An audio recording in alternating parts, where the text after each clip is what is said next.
Marcelo Antonio Morán Polanco es de la etnia Wayuu. Nació en Guarero, en el municipio Guajira del estado Zulia. Nació en 1957, es un hombre que se ha dedicado a la crónica de episodios y personajes de los Wayuu. Trabajó como diagramador y dibujante en diferentes diarios especialmente del estado Zulia, pero también internacionalmente, por ejemplo, en el diario de Córdoba al sur de España. También es colaborador del portal Noticias Web venezuelausa.org.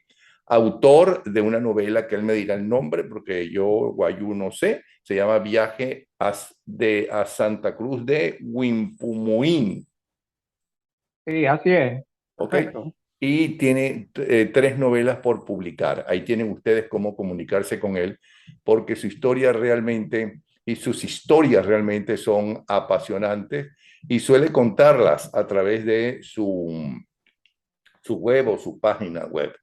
Entre ellas, ¿sabían ustedes que la bailarina más famosa junto con Isadora Duncan en el mundo entero, pero especialmente en Europa y en Estados Unidos, además de Isadora Duncan, la bailarina más famosa tiene un hijo guayú? Sí, así como lo oyen. Pero que nos eche el cuento, que nos eche el cuento del... Pero primero vamos a hablar de la etnia guayú y cómo los criollos han tratado a nuestras etnias, a nuestros aborígenes, bastante peor que lo que la historia oficial cuenta que trataron los conquistadores y colonizadores españoles. Bienvenido entonces, Marcelo, te escuchamos. Cuéntame algo de tus inicios, algo de cuando eras pequeño, algo de tus padres y algo de la forma de vida que tenías entonces. Yo nací en Guarero, un pueblito del municipio de Guajira, y mi mamá se estableció, se mudó en el año 58, cuando yo tenía un año, a la parcela de Mara, como a 30 kilómetros de La Guajira, al sur de La Guajira. Allí estudié primaria de toda mi vida, mi adolescencia, estudié bachillerato en el Liceo Montiel Moreno del Moján. Mi madre era de Paraguaypoa, era artesana, y mi padre era policía regional del estado Zulia. Era de Isla de Tobas, una isla que queda en la desembocadura del lago de Maracay. Cuando yo tenía eh, 5 o 6 años, en ese tiempo en Mara todavía no había electricidad, ni siquiera conocíamos un televisor. Entonces yo me entretenía antes de acostarme con los relatos de mi abuela. Mi abuela tenía 4 hermanas, entonces ellas llegaban por temporada. Entonces cada vez que llegaban armaban una cotorra, como decimos en buen paracucho. Entonces esa historia me fascinaba. Bueno, cuando terminé la primaria en el último año, llegó a mi casa de manera así aparatosa un sacerdote que era primo de mi papá. Lo primero que trajo el sacerdote fue un camión con libros. O sea, los libros precedió su llegada. Entonces ese cura veneraba más los libros que a los santos. Libros más que todo de literatura universal latinoamericana. Entonces, un día me sorprendió porque a mí me gustaba dibujar desde esa edad, ese tiempo. Entonces, me impresionó un libro de portada azul y amarillo. Tenía una caricatura. El libro se llamaba Ulises y el autor era James Joyce, pero en ese tiempo yo no sabía quién era el caricaturizado, si era Ulises o Joyce. Entonces el cura me sorprendió, entonces yo no ya quería correr, pero entonces él me agarró por el cuello de la camisa, de la franela, y me dijo, venía acá, sentate, ¿a vos cómo que te gustan los libros? Entonces, bueno, me quedé allí, él me dijo, no, este libro es mucho para ti. Entonces resulta de que agarró otro libro más pequeñito, más pequeño, más delgado, y me dijo, este sí lo puedes leer. Era Madame Bovary de Flaubert. Bueno, él me dijo, lo que no entiendo, yo te lo voy explicando. Bueno, leí el libro al cabo de 2 meses, poco a poco. Entonces un día mi papá se sorprendió porque yo había cambiado los hábitos, ¿no? De un muchacho de mi edad que estaba acostumbrado a jugar trompo con carros de tabla. Entonces un día se asomó y vio lo que estaba leyendo, agarró el libro, leyó la solapa y en la cena le hizo reclamo al cura, al primo. Le digo, mira, ¿cómo es posible, chico, que tú siendo un sacerdote, en vez de enseñarle a Marcelito el catecismo, le está enseñando la historia de una mujer cachera? ¿Cómo es esa vaina? Entonces el cura se levantó con una respuesta también memorable. Pues. Dijo, yo le enseño a leer libros, no solapas. Está bueno. Le respondió el cura. Sí. Y de todos esos libros que trajo el cura y que tú leíste, ¿cuál es el que más te impresionó? ¿Cuál es el que más te llenó? Este, él era un apasionado de los autores venezolanos, sobre todo admiraba mucho al maestro Arturo Uller Pietri. El libro que me impresionó fue La Lanza Colorada, sin duda, por la manera como él plantea esos recursos, digamos, cinematográficos con que él describe y narra, ¿no? Y bueno, ese fue el libro que me llamó la atención porque no, el estilo era muy diferente, no era tan recargado como la de otros autores que ya yo había leído. Y me identifico mucho con Urland. Y por eso me gustó la crónica. Entonces el cura, yo tenía que acompañarlo todos los sábados a Perdona, Maracaibo. el doctor Ultra Pietri fue como un segundo padre para mí y la adaptación al teatro de las Lanzas Coloradas para el grupo Rajatabla que dirigía Carlos Jiménez, que era el más importante de esa época en Caracas, yo diría que en Venezuela, lo hice yo para un festival. Ahora bien, ¿qué fue lo que te atrajo realmente y qué personaje te atrajo de las Lanzas Coloradas de Ular Pietri? Bueno, esa arrogancia de tan cruda de, de, de, de representación Campos, el tirano. Entonces, bueno, eso prácticamente no ha cambiado con el tiempo. Venezuela siempre fue un país de caudillo tras caudillo. Entonces parece que esa actitud aún se mantiene. ¿Sabe? Siempre avasallante, de atropellar. Entonces, eso es lo que me quedó de esa lectura de Alianza Colorada. Por cierto que en la obra de teatro, quien hacía el personaje femenino era Maracucha, era Lupita Ferrer. Qué bueno. Mira, ¿qué te iba a decir? ¿Y ese cura maravilloso, cómo se llama? El padre Alejandro Paz González, él murió en el 2006. Entonces, Napoleón, cuando ese día, cuando me sorprendió con los libros, allí, o sea, sin autorización en el cuarto donde él se habían habilitado, él me dijo, me gusta que te gusten los libros porque estos libros van a ser tuyos en el futuro. Resulta de que eh, el padre vivió un tiempo con nosotros, después se mudó al Fuerte Mara porque él era el capellán de Fuerte Mara. Entonces él trabajó con el ejército durante casi 40 años, pues hasta el día de su muerte. Entonces cada vez que él se mudaba de alguna residencia a otra, tenemos que cargar con los libros, mi hermano Pedro y yo.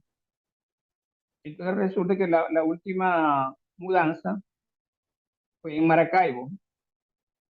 Yo estaba ya, vivo aquí en la costa oriental del lago desde el año 90. Entonces el padre murió y resulta de que mi hermano fue a reclamar los libros al lugar donde estaban, pues, a la casa que él había arrendado. Y resulta, Napoleón, que no quedó ni el polvo. Y solo me quedó del padre eh, ese cariño que le profesó a mi familia y esa gratitud eterna por sembrar en mí el maravilloso hábito de la lectura. Eso fue lo que me quedó del padre Alejandro. Entonces, Marcelo, tú tienes más cultura que la mayoría de todos nosotros. Tú tienes la cultura del padre y por un lado la cultura occidental y los grandes, por los que has contado, imagínate tú, James Joyce, ¿no? Con lo difícil de paso que es leer a James Joyce y especialmente para un niño, para un adulto también. Y tienes también la cultura guayú de tus tías y de tu mamá. De todas las historias que te contaba tus tías o tu mamá de los Wayuu, ¿cuál me puedes contar que sea especialmente apreciada por ti? Pero a mí me impresionó mucho la historia que ella me contó sobre la llegada de Josephine Baker, porque mi mamá se mudó de La Guajira en el año 58, se estableció en Campomar, en la parcela. Ella invadió un terreno de 3 hectáreas que era de la transnacional Shell. Entonces ella se llevó una hermana con 6 hijos y uno que venía en camino y una prima con 2 niños, entre ellas Gladys. Entonces, al cabo de varias semanas, cuando otros parientes se enteraron de la mudanza de mi mamá, llegaron a visitarla, le traían regalos, porque en ese lugar donde ella se mudó era agreste, salvaje, y no había trabajo, pues. Todo eso era, toda la gente quería ir a Campo Mar, era por el boom petrolero, porque en el año 44 se inició allí la explotación petrolera. Entonces, eh, llegaron 2 primas de mamá, las hermanas Montiel Polanco, Aurora y María Ángel.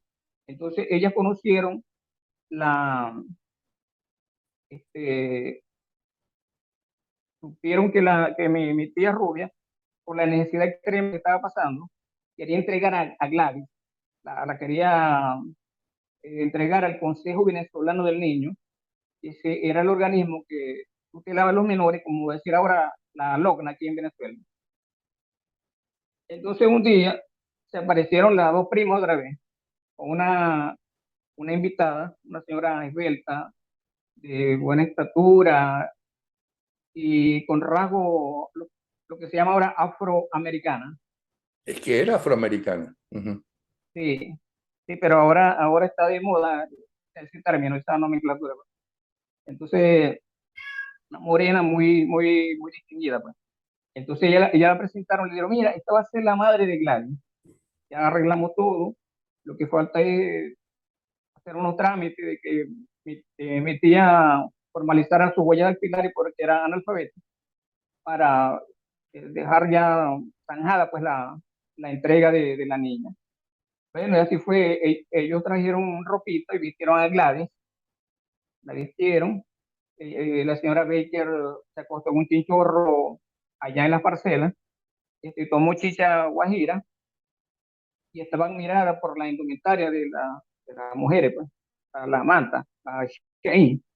Entonces, bueno, le hizo muchas preguntas a mi mamá. Ella se expresaba, según mi mamá, en un castellano muy escaso, pero mi mamá la entendía. Entonces, cuando ya el carro, cuando hubo la despedida, ella se montó en el carro tenía que recorrer un trayecto de como de 80 metros. Entonces allí había un portón de alambre de púa y el chofer tenía que bajarse para abrirlo. Pero llegó mi tía Rubia, la mamá de Gladys, pero se quedó allí impávida, pues. Pero a lo que el carro paró, ella hizo una corrida, llorando, llorando, llorando, y alcanzó el carro y le dio unos golpes a la, a la ventanilla del carro, donde iba la señora Baker. Entonces la señora Baker le preguntó a la guía qué estaba pasando, que le tradujeran, pues. Entonces ella le dijo, mira, la, la señora se arrepintió y quiere que le entregue otra vez a la hija. Bueno, entonces resulta que la señora Baker, con una parsimonia, pero de una persona de su talla, una persona muy espiritual, se bajó del carro y entregó la niña a tía Rubia, con un abrazo. La tía enseguida regresó y la señora Baker se, se apoyó en la portezuela del vehículo, viendo el trayecto de la tía con la niña. Hasta que no le costó un chinchorro, la señora Baker no se volvió a montar. Entonces le preguntó a las 2 guías, ¿y ahora qué hacemos? Entonces las guías le dijeron, vamos a Paraguaypoa a buscar otra opción, otro candidato. Y allá fue donde encontraron a Mara, el niño que finalmente ella se llevó para Francia, para el castillo Les Milandes, donde vivía el resto de la tribu multicolor, porque a ella le decía que llamaba a esos 12 niños la tribu de arcoíris, ¿no? Para una manera de entender de que la, la, la raza no tenían Eran de diferentes frontera, países del mundo, niños adoptados de diferentes países del mundo. exacto. Entonces quería ella demostrar esa fraternidad universal con estos niños de diferentes latitudes. Bueno, y Entonces para ese Gladys, momento, ¿qué edad tenías tú? ¿Ya habías nacido cuando eso? sí, yo tenía 2 años y 2 años. Gladys, mi prima, tenía un añito. Porque Ella ahorita Rosamund tiene Baker para 64 años. entonces ya era la bailarina más famosa de Occidente. Como afroamericana en esa época tuvo muchísimo rechazo y persecución en su país y se fue a Francia. En Francia impactó tanto, se convirtió en la gran bailarina, no solamente de Francia, sino de toda Europa, y regresa a los Estados Unidos con ese nombre, con ese triunfo, y es cuando triunfa en los Estados Unidos. Josephine Baker y Isadora Duncan son las grandes bailarinas del siglo XX en ese tipo de baile naturalmente. Y realmente este muchacho Guayú es uno de los hijos, ¿y sabes algo de él? Vive el muchacho, bueno, que ya es un hombre y mayor, vive. Este, no se ha sabido nada de él, Napoleón. Incluso el periodista Damaso Jiménez me contó de que él estuvo un tiempo investigando y no pudo lograr nada. Pero No, si no se Damaso sabe nada de Jiménez él. no pudo lograr nada, no lo logra nadie, porque tremendo periodista, investigador y gran amigo es Damaso Jiménez. Mira, ¿en qué se diferencia? Los guayú, ¿se sienten colombianos, se sienten venezolanos o sienten que ellos son guayú y punto? No, el guayú se siente guayú porque resulta de que un buen día el abuelo o el tío no entendía cómo es que de la noche a la mañana él tenía que pedir el permiso, autorización para ir a visitar a su hijo, a su sobrino. El guayú no entendía eso y todavía no entiende porque la Guajira, la península Guajira es nuestra, es de la gran nación guayú. O sea, no es de Colombia ni Venezuela, es de los guayú. Bueno, por esta situación histórica, hoy se comparte, hay una línea imaginaria que la separa, hay controles también. Y bueno, y controles que a lo largo del tiempo, digamos, no han traído, digamos, beneficio para el guayú, pues. O sea, unos han sido perseguidos de este lado, por aquí, por allá, las condiciones de vida. La Guajira no ha cambiado nada, Napoleón, desde que vino Alonso de Ojeda, que fue el primer europeo que la recorrió en el año 1499. O sea, no hay infraestructura de desarrollo.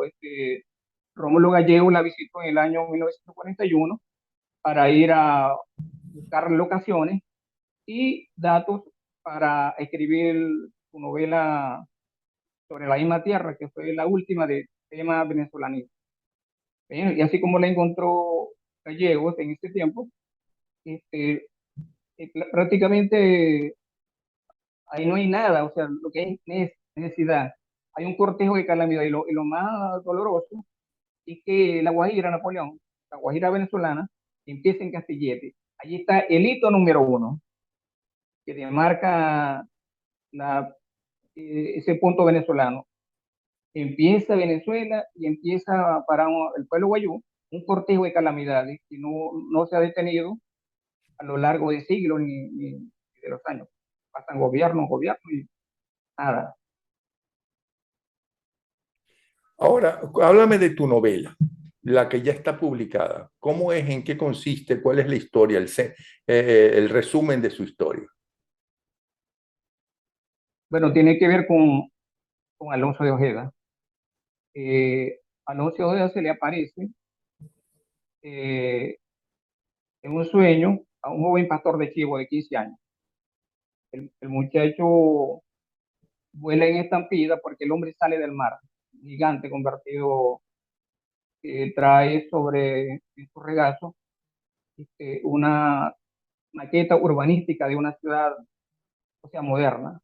La planta al arrodillarse, el extenuado, y la coloca sobre la playa de La Guajira, a lo que la cambia de manera portentosa, el paisaje cambia, desaparecen los cujíes, los cardones, los rebaños de chivo, y se instala una ciudad de característica inverosímil, o sea, Em, inimaginable, pues.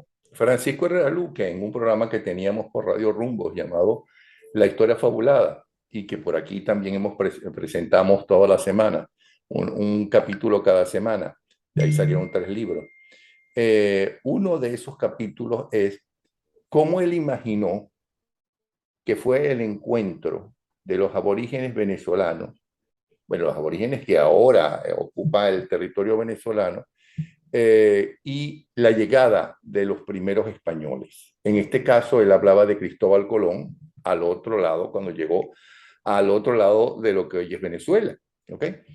Y se imaginó que ellos estaban allí y de repente ven cómo se van acercando por el mar un montón de palos y banderas.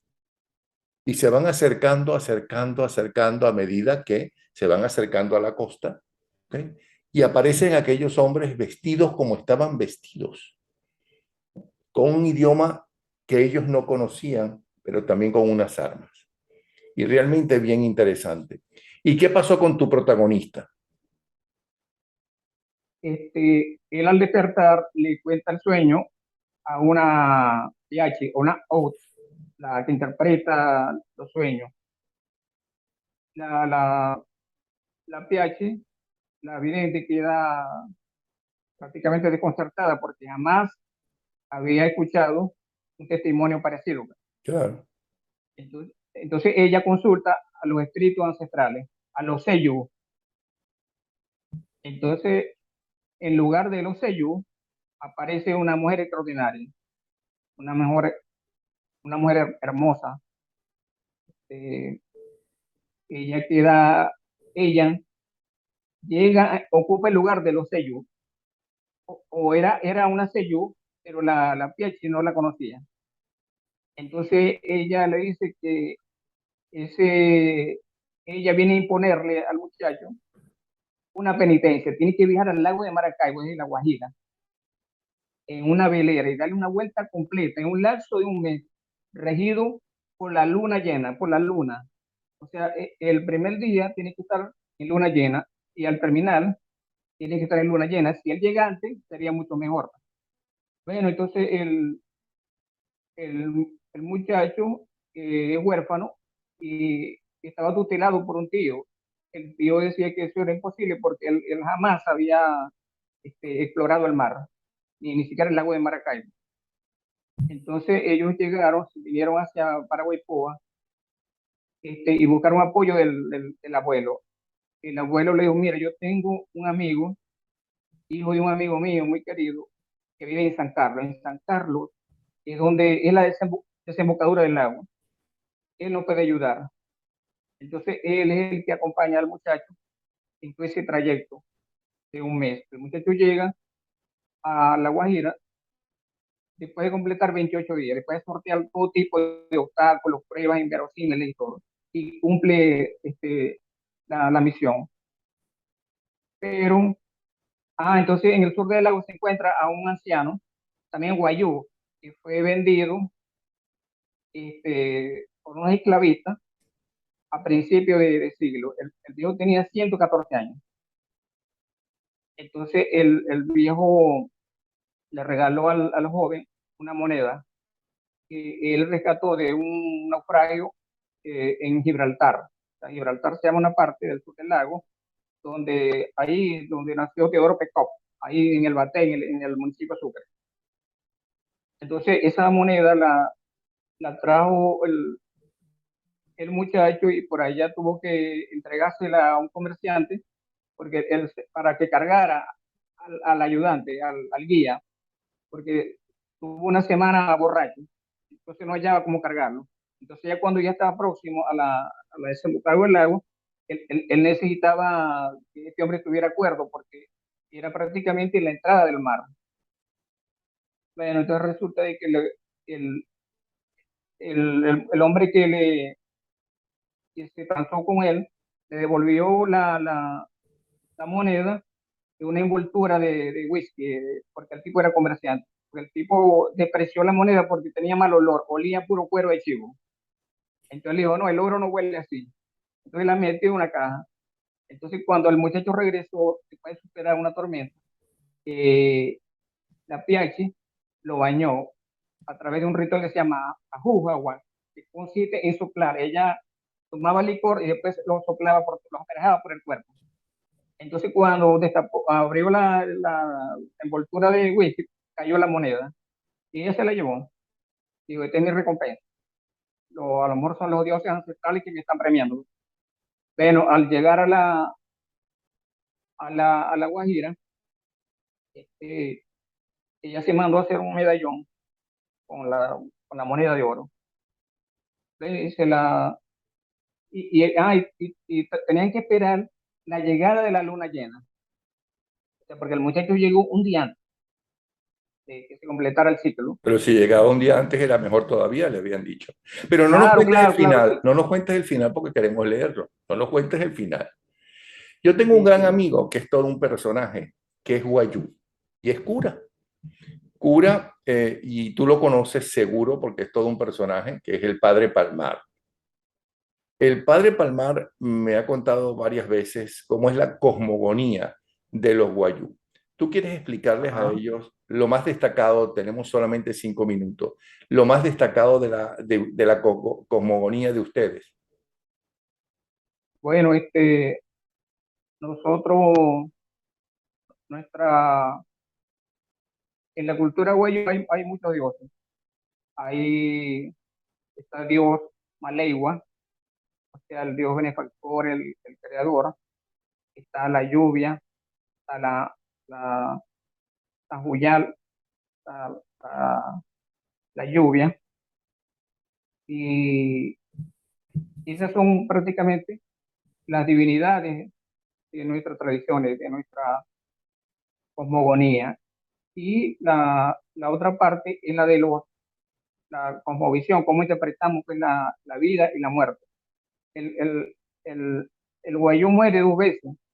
La primera es cuando el cuerpo se separa, el alma se separa del cuerpo físico y el alma se va a un lugar que queda hoy en la parte de Colombia que se llama Jepirra, el Cabo de la Vela. Al cabo de un tiempo, 10 años, la familia se reúne nuevamente para preparar el viaje definitivo hacia la eternidad. La eternidad, la eternidad está demarcada, está señalada, según nuestra tradición, por la Vía Láctea, el camino de los muertos. Incluso un etnólogo francés muy famoso escribió un libro sobre eso, Michel Perrin, lo llamó así, El camino de los indios muertos.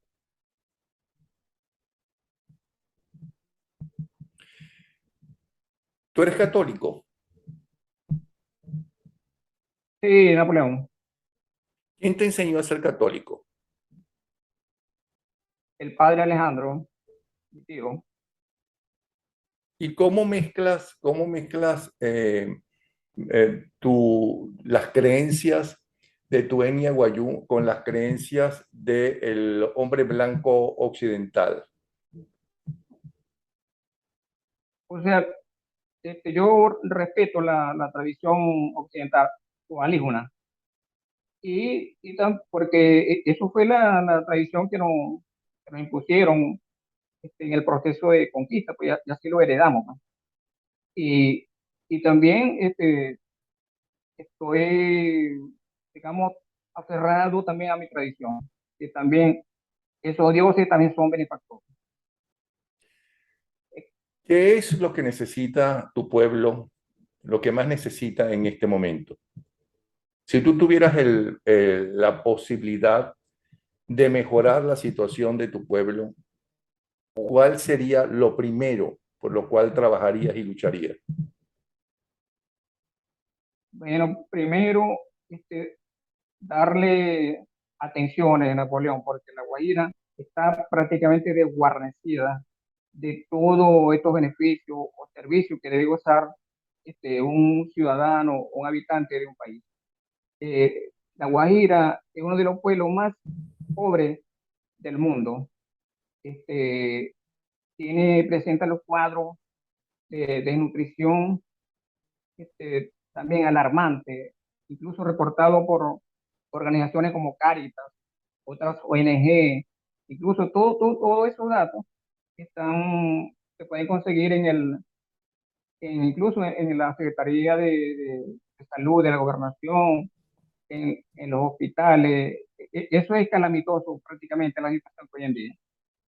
No existe asistencia de ninguna índole. Y lo primero que habría que darle a La Guajira es La Guajira, como parte del pueblo venezolano, es asistencia en todos los niveles. ¿Cómo se dice en Guayú, gracias, hermano? Gracias, hermano. Gracias, más o menos tiene un equivalente que sería Anaya Guaseja, Aguara. Sí, porque la cortesía tienen otro significado, o sea, no literalmente como en el español. ¿Cómo es la cosa? Sí. Anaya Guasejaro. Anaya Guaseja, Aguara. Anaya Guaseja. Bueno, Anaya Guasejara. Anaya Guaseja, Tengo que para despedirme. Napoleón. Gracias por darme o darnos un programa tan diferente y tan interesante. Qué vida tan apasionante eres tú. Tú eres el encuentro de dos culturas, ¿no? ¿Qué personajes maravillosos has conseguido de los pocos que nos has dicho en este pequeño espacio que tenemos, desde aquel cura, ¿no? Y aquellos libros, pasando por Josephine Baker, y de tus tías y Josephine Baker, el Guarao, que ahora es hijo adoptivo de Francia y de esa mujer maravillosa. De verdad, Marcelo, muchísimas gracias. Te seguimos a través de las redes que todo el tiempo hemos mostrado. Y un abrazo. Ah, y no nos has hablado de tus caricaturas, pero ya no nos queda el tiempo. Pero las hemos Mira, visto, algunas de ellas, ¿ok? yo le dediqué una al maestro Pedro Olivo Zapata 3 meses antes de que él falleciera. Se la envié por Twitter y enseguida me contestó. Me felicitó y me dijo que estaba maravillosa, le gustó muchísimo. Qué chévere. Ya te la Gracias, voy a, te la voy a, gracias, Marcelo. te la voy a hacer Un llegar. abrazo. Un abrazo.